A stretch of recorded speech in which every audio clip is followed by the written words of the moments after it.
Hello 10th class, कैसे हैं आप लोग। मैं अमित कुमार पाल स्वागत करता हूं आप सबका आपके अपने ही YouTube channel maths classes by Amit Pal sir में। और एक्सरसाइज 3.1 मैंने पिछली बार डिस्कस किया आपसे, पेयर ऑफ लीनियर इक्वेशंस, है ना। Pair of linear equations in 2 variable हम लोगों ने बातचीत की है। तो उन्हीं pair of linear equation in 2 variable को ग्राफिकल नोटिफिकेशन के रूप में अब हमें देखना है इस अगली एक्सरसाइज, जिसका नाम है एक्सरसाइज 3.2। इससे पहले 3.1 मैंने आपको बताई थी, उसमें मैंने आपको जो 3 क्वेश्चंस करवाए थे उसमें पहले वाले का एक यूनिक सोल्यूशन मिल रहा था, दूसरे वाले का इनफाइनाइटली मैनी सोल्यूशंस मिल रहे थे और तीसरे वाले का कोई सोल्यूशन मैच नहीं कर रहा था, ठीक है ना। तो वो जो 3 पार्ट्स बेटा आप लोगों ने लिए थे उसके बिहाफ पर यहाँ पर बहुत सारे क्वेश्चंस हैं आपके सामने। इनको देखिए, समझिए और एक नियम, मतलब कि A1 B1 C1 A2 B2 C2 में रिलेशन किस तरह का होता है, जब हम इस बात को देखते ही, इक्वेशन को देखते ही अंदाज़ा लगा सकते हैं कि इसका कोई यूनिक सोल्यूशन होगा, नहीं होगा, इनफाइनाइटली मैनी सॉल्यूशंस होंगे। इस पर तमाम बातचीत हमारी इस चैप्टर में कह सकते हैं इस एक्सरसाइज में होगी, है ना। तो हमारी एक्सरसाइज क्या है 3.2। और देखिए पहला क्वेश्चन मैं आपके सामने रख रहा हूँ। पहला क्वेश्चन आपके स्क्रीन पे डिस्प्ले हो रहा होगा। And the first question is, from the pair of linear equation in the following problems and find their solution graphically. Graphically हमें सॉल्यूशन फाइंड करना है और ये हमको 1, 2 दो पार्ट्स दिए हुए हैं। पहला पार्ट दिया हुआ है 10 students of class 10 took part in a mathematical quiz. एक मैथमेटिक्स की कोई क्विज हो रही है, उसमें 10 छात्र छात्राएं हिस्सा ले रहे हैं 10वीं कक्षा के। If the number of girls is 4 more than the number of boys, girls ज़्यादा हैं बॉयज़ कम हैं। Find the number of boys and girls who took part in the quiz. ये हमें ग्राफिकली बेटा पता करना है, ठीक है। तो चलिए इसको ग्राफिकली पता कर लेते हैं फर्स्ट क्वेश्चन के हिसाब से। Let the number of boys, मान लेते हैं लड़कों की संख्या x है और नंबर ऑफ गर्ल्स, लड़कियों की संख्या y है। तो पहली जानकारी तो यहाँ से ये पता चल गई कि x + y, लड़के और लड़कियाँ कुल मिला के कितने हैं, 10 हैं। दूसरी बात ये पता है कि y यानी लड़कियाँ लड़कों से x से कितना ज़्यादा है, 4 ज़्यादा है। तो 2 इक्वेशंस आपके सामने हैं। This is your equation number first, this is your equation number second. इन दोनों ही इक्वेशंस पर हम लोग एक ग्राफ प्लॉट करेंगे और ये ग्राफ मैं आपके सामने रखूँगा कुछ इस तरह से। आपको मालूम है कि ये पॉजिटिव x एक्सिस है और ये positive y axis. Values positive ही ले लेते हैं। चलिए 1 2 3 4 5 6 7 8 9 और इधर भी इसी तरह से 1 2 3 4 5 6 7 8 9 10 11 जैसा भी जाए। तो बस इस तरह से ये ओरिजिन है, ये सभी लोग जानते हो।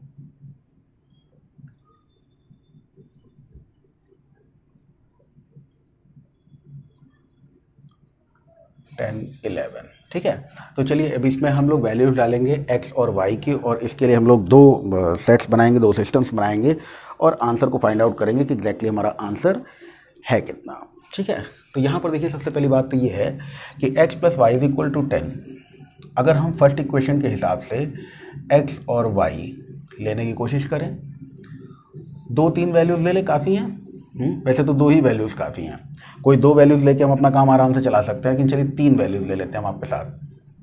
तो ये पहली इक्वेशन के लिए होगा, x + y = 10 के लिए होगा।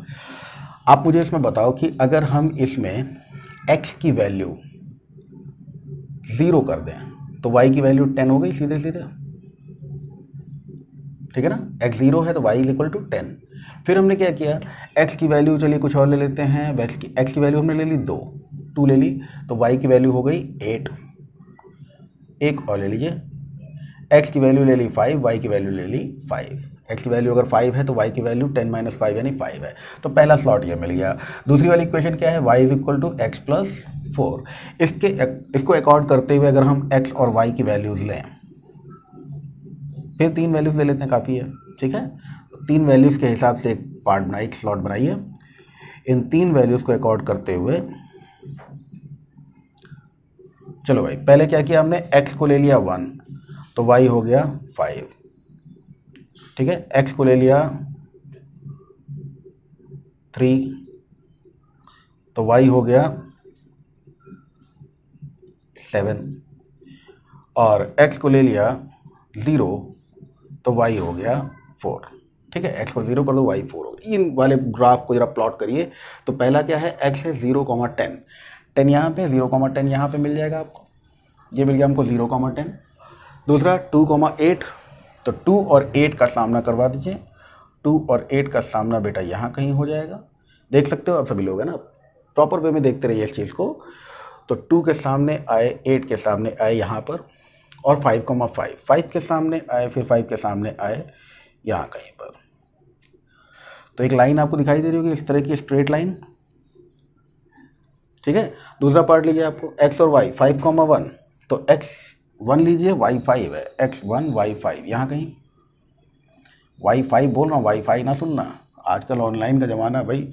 3,7 x3 है, y7 3,7 यहाँ कहीं, और 0,4 0,4 का मतलब क्या हुआ, 0 है x तो बिल्कुल बाहर आगे नहीं बढ़ेगा, 4 यहाँ पे। अगर इस वाले ग्राफ को हम मिला दें तो इसकी मुलाकात यहाँ पे हो रही है। पॉइंट देखो कहाँ पे, पॉइंट देखो कहाँ पे। ये मैंने एक रफ फिगर आपके सामने ड्रॉ किया है, और वो रफ डायग्राम हमको बता रहा है कि ये 3,7 पर इसकी मुलाकात हो रही है। इसका मतलब इसका graphical solution, number of boys 3 हैं और नंबर ऑफ गर्ल्स 7 हैं। फर्स्ट पार्ट उम्मीद है सभी लोगों को क्लियर हो गया होगा, ठीक है। आते हैं सेकंड पार्ट पर। ओके, ये यहाँ पे आपका सेकंड पार्ट पढ़ रहा हूँ मैं। सेकंड पार्ट जो क्वेश्चंस का दिया हुआ है वो दिया हुआ है 5 pens and 7 pencils together cost ₹50। 5 pencil और 7 पेन, 7 पेनों का कुल मूल्य जो दिया हुआ है ₹50 दिया हुआ है। Where 7 pencils and 5 pens together cost ₹46, जबकि 7 पेंसिल और 5 पेन का कुल मूल्य ₹46 दिया हुआ है। फाइंड करना है cost of 1 pen and that of one pencil and that of 1 pen. तो बिल्कुल सिंपल सी क्वेश्चन बनेगी यहाँ पे। मान लेते हैं cost of pencil be x and cost of pen be y। तो पहली शर्त आपसे जो कह रही है, अकॉर्डिंग टू फर्स्ट कंडीशन, क्या कहा जा रहा है आपसे कि जो 5 pencil and 7 pen, 5 pencil 5x, 7 pen 7y, total cost 50। और दूसरी कंडीशन क्या करिए, 7 पेंसिल और 5 पेन, टोटल कॉस्ट ₹46, ठीक है। अगर इसको बेटा वैसे सॉल्व करना तो बहुत ही आसान है, एक बार जोड़ेंगे, एक बार घटा देंगे, एक बार ऐड करो, एक बार सब्ट्रैक्ट करो, 2 इक्वेशंस बनेंगी, एलिमिनेट कर दो, आराम से आंसर आएगा। खैर, हम लोगों को क्या करना है, ग्राफिकली सॉल्व करना है। ग्राफिकली सॉल्व करने के लिए, इसका ग्राफ बनाने के लिए हम पहले ग्राफ बनाएंगे, चलिए 5x + 7y = 50 पे, ठीक है। तो x और y की वैल्यू पर दो वैल्यूज़ ले लेते हैं इस बार यार, है ना, बहुत ज़्यादा वैल्यूज़ किस लिए लेना, टाइम वेस्ट हो रहा। तो दो वैल्यूज़ ले लीजिए, तो कोई एक वैल्यू ले लेते हैं। सपोज करो यहाँ पे अगर हम y को 0 कर दें, y 0, तो x = 50/5 कितना हो गया, 10 हो गया। एक वैल्यू तो ये मिल गई, है ना। दूसरी वैल्यू अगर 7 × 5 = 35, y को 5 ले लीजिए, तो 35 उधर माइनस होके 50 माइनस 35 15 बचेगा, तो x की वैल्यू आपको मिल जाएगी 3। क्लियर हो गया, ये पहला स्लॉट बन गया। दूसरी इक्वेशन के अकॉर्ड कीजिए, 7x + 5y = 46, ये हमारी दूसरी इक्वेशन है। इस पे हम x और y की कौन कौन सी वैल्यूज़ ले सकते हैं, सोचिए। यहाँ पे हम लोग के पास बेटा समस्या ये है कि सामने 46 है, और 46 is neither divisible by 7 not divisible by 5। तो हम किसी एक को 0 लेकर अपना काम आसान नहीं बल्कि मुश्किल कर लेंगे, क्योंकि हमें इंटीजर वैल्यू नहीं मिलेगी। हमें पॉजिटिव नेगेटिव मिल जाए वो तो चलेगा, लेकिन हमें एग्जैक्ट वैल्यू चाहिए। अब चलिए यहाँ पर अगर हम लोग कुछ ऐसा करें कि 2 वैल्यूज लेते हैं केवल, ठीक है। x की वैल्यू 3 ले लें, तो 7 3 21 उधर से माइनस हो जाएगा, -21 करेंगे तो हमको रिजल्ट कितना मिलेगा, रिजल्ट हमको मिल जाएगा 25, ठीक है। और 5 5 25, यानी y की वैल्यू मिल जाएगी 5। x अगर हम 3 ले रहे हैं तो y की वैल्यू हमें क्या मिल गई, y की वैल्यू हमको मिल गई 5। और इसी तरह से अगर x की वैल्यू हम ले लें, सपोज कीजिए 8, तो क्या होगा, 8 7 56, है ना। 5y = 46 - 56, यानी माइनस का 10। और इसका मतलब क्या हुआ, माइनस का 10/5, 10/5, 5 2 10, तो माइनस का 2 हमें मिल जाएगा। तो अगर हम x की वैल्यू 8 ले लेते हैं तो हमें मिल जाएगा माइनस का 2। ग्राफ प्लॉट करते टाइम ध्यान रखिएगा, हमको नेगेटिव में 2 की ज़रूरत है, y पर, x 8 और x 10, ठीक है। तो चलिए भाई,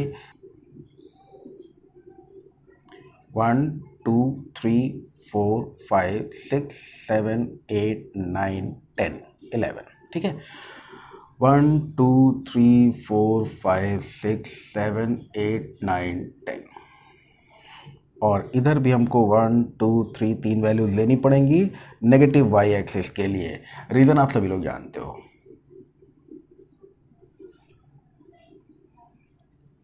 1 2 3 4 5 6 7 8 9 10 11 1 2 3 4 5 6 7 8 9 10 और -1 -2 -3। चलिए अब जरा वैल्यूज प्लॉट कीजिए।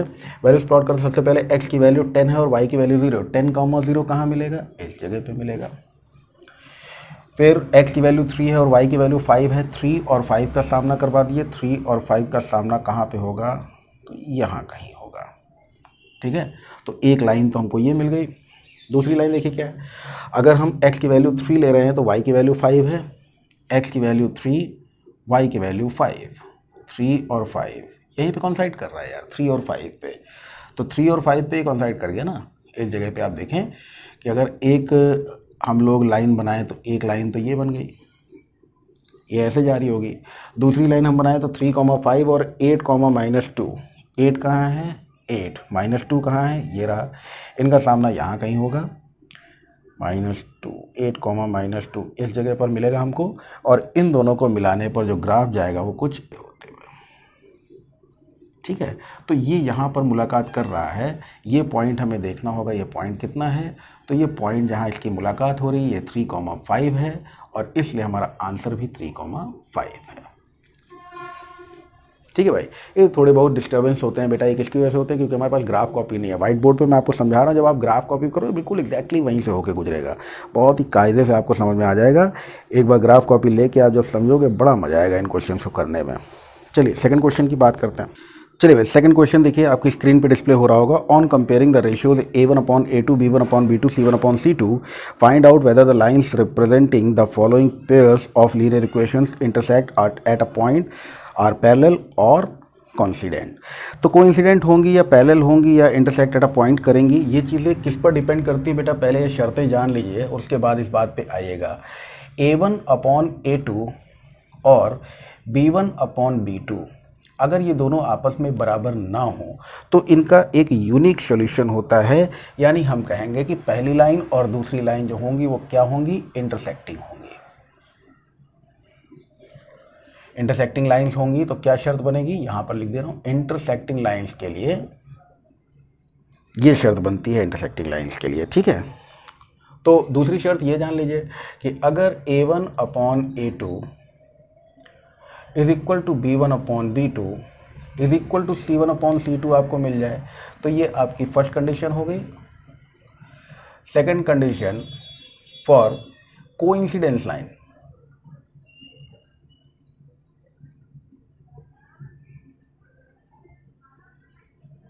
अगर कोइंसिडेंट लाइंस हैं तो इसका मतलब A1/A2, B1/B2 और C1/C2 ये आपस में बराबर होंगे। और तीसरा, अगर नो सॉल्यूशन वाली यानी पैरेलल लाइंस के बारे में बात की जाए, पैरेलल लाइंस के बारे में, पैरेलल लाइंस कब होंगी? ये पैरेलल लाइंस तब होंगी जब A1/A2 is equal to B1/B2 तो हो लेकिन C1/C2 बराबर ना हो। तो ये तीन शर्तों के हिसाब से आपको बताना है अपना आंसर। चलो मैं पहला पार्ट ले रहा हूँ। क्वेश्चन नंबर 2 का फर्स्ट पार्ट आप देख रहे हो। ये दिया हुआ है आपको 5x - 4y + 8 इक्वल्स टू 0 और दूसरी इक्वेशन दी हुई है आपको 7x + 6y - 9 is equal to 0। ठीक है, इसको बेटा हम लोगों ने कंपेयर किया। सपोज करो A1x + B1y + C1 is equal to 0 और A2x + B2y + C2 is equal to 0 के साथ में इसको कंपेयर कर दिया। ठीक है, अब ये कंपैरिजन जब आप करते हो तो आपको देखो A1 की वैल्यू क्या मिल गई? A1 इज इक्वल टू मिल गया आपको 5 और A2 की वैल्यू क्या मिल गई? A2 is equal to 7। B1 is equal to कितना मिल गया? -4 और यहाँ B2 कितना मिल गया? B2 इज इक्वल टू मिल गया आपको 6। C1 मिल गया 8 और यहाँ C2 कितना मिल गया, माइनस का 9। यहाँ पे आप साफ देख रहे हो ना कि A1/A2 और B1/B2 की बराबरी पहले चेक की जाए तो आपको आंसर मिल रहा है 5/7। आंसर आपको क्या मिल रहा है, 5/7 और -4/6। कैसा है ये, नॉट इक्वल टू। इसका मतलब फर्स्ट वाली कंडीशन को ये फॉलो कर रहा है और यहाँ से आपको पता चल जाएगा कि ये लाइंस कैसी हैं, तो ये इंटरसेक्टिंग लाइंस हैं। फर्स्ट वाला आंसर आपको बता रहा है कि ये लाइंस कैसी हैं, इंटरसेक्टिंग लाइंस हैं। सेकेंड पार्ट देखिए, बहुत ही आसान सा क्वेश्चन का हिस्सा है ये। अगला है 9x + 3y + 12 = 0 और दूसरा दिया हुआ है आपको इक्वेशन 18x + 6y + 24 = 0। ठीक है, इसको इसी तरह से जब आप कंपेयर करोगे देखो क्या होगा। A1 बराबर आपको मिल गया 9 और B1 बराबर मिल गया 18, सॉरी A2 बराबर मिल गया 18,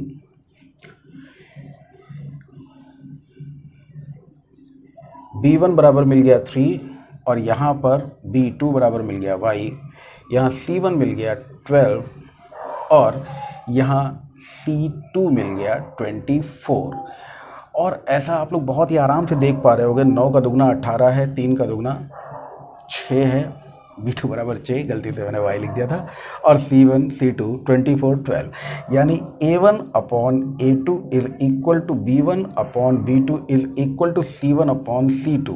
देख पा रहे ना सब लोग, कैसे मैं बता देता हूँ। 9/18, दूसरा दिया हुआ है 3/6, तीसरा दिया हुआ है 12/24, तो they all are equal to 1/2, सब इक्वल हैं।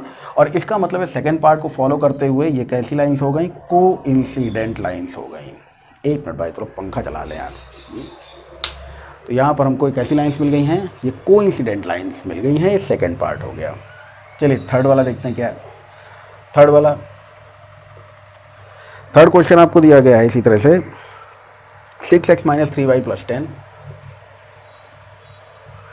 = 0 और 2y - x + 9 = 0। 2x - y + 9 = 0।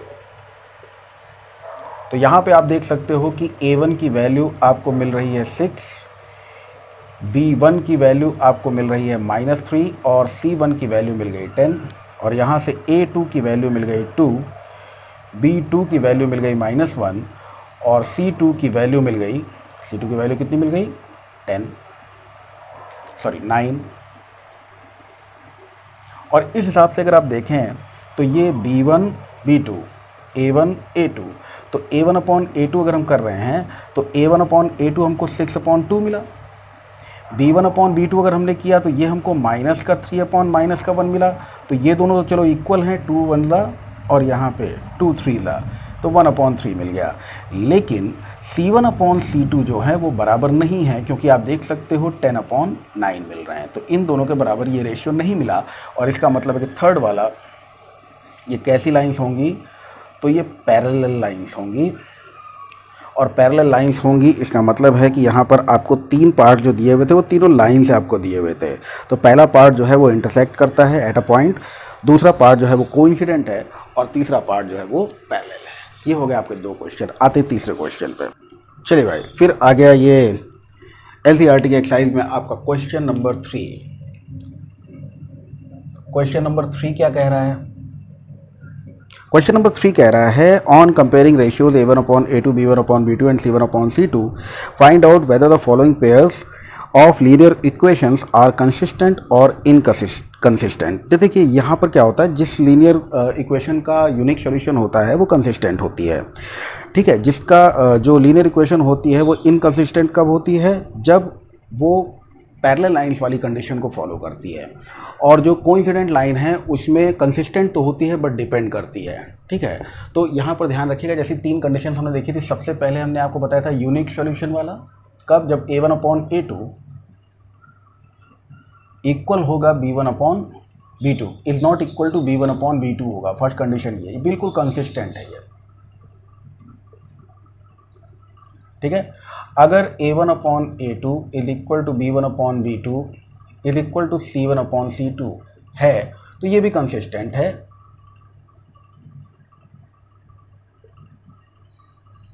पर ये डिपेंड करती है। लेकिन अगर A1 अपॉन A2 बराबर है B1 अपॉन B2 के, बट ये बराबर नहीं है C1 अपॉन C2 के, तो ये कंडीशन क्या है, ये इनकंसिस्टेंट है। माने पैरेलल लाइंस के केस में क्या हो जाएगा, इनकंसिस्टेंस हो जाएगा। इन बातों को ध्यान रखिएगा। फर्स्ट, सेकंड और थर्ड कंडीशन पे हम शुरू कर देते हैं क्वेश्चंस।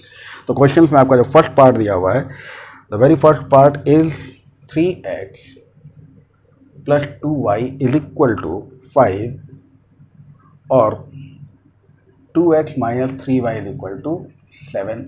अब पहला कार्यक्रम हमारा क्या होगा, पहला कार्यक्रम बेटा हम लोग इनको ax plus by plus c is equal to 0 की फॉर्म में लिखेंगे। तो ये हो जाएगा 3x plus 2y minus 5 is equal to 0 और दूसरी इक्वेशन क्या बन जाएगी, 2x minus 3y minus 7 is equal to 0। ये दो इक्वेशंस मिल गई। अब इनको कंपेयर कीजिए a1x plus b1y plus c1 is equal to 0 से और a2x plus b2y plus c2 is equal to 0 से। इस कंपैरिजन के बाद आपको जो वैल्यूज़ मिल रही हैं, a1 है 3, b1 है 2, c1 है माइनस का 5, a2 है 2, b2 है माइनस का 3 और C2 है माइनस का 7।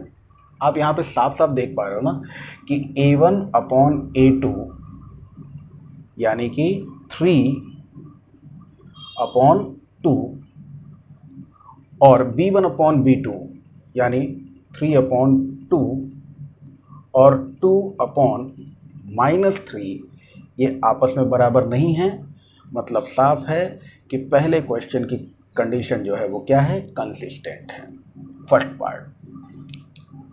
इसी तरह से सेकंड देखिए, सेकंड पार्ट क्या कह रहा है, सेकंड पार्ट जो है वो आपका है वो 2x minus 3y is equal to 8, 4x minus 6y is equal to 9। ये दो कंडीशन आपको दी हुई है। इनको पहले हम लोग उसी तरह से लिख दें जैसे कंडीशन में हमको लिखना चाहिए, a1x plus b1y plus c1 is equal to 0 के फॉर्म में।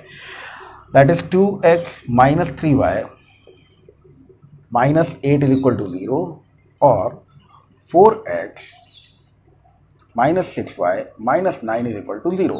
अब कंपेयर करने के बाद बेटा बार बार नहीं लिखूंगा मैं, सीधे सीधे देख रहा हूँ ना, a1 is equal to 2, b1 is equal to minus 3, c1 is equal to minus 8 और a1 is equal to 4, b1 is equal to minus 6 and b2 a2 b2 and c2 is equal to minus का 9। ठीक है, इस तरह से आप देख पा रहे होंगे कि a1 अपॉन a2 यानी 2 upon 4, 2 upon 4, b1 upon b2 यानी माइनस 3 अपॉन माइनस 6 और c1 अपॉन c2 यानी माइनस 8 अपॉन माइनस 9। तो यहाँ पे आप देख रहे हो ये दोनों चीज़ें तो इक्वल हैं, 2 1 2 2 3 1 3 2 1 upon 2 1 upon 2, minus minus cancel हो जाएगा ना। बट ये वाली कंडीशन इक्वल नहीं आ पाई। तो अगर दो इक्वल हो, तीसरी कंडीशन इक्वल ना हो, तो ये प्रॉब्लम क्या हो जाती है, ये प्रॉब्लम हो जाती है इनकंसिस्टेंट।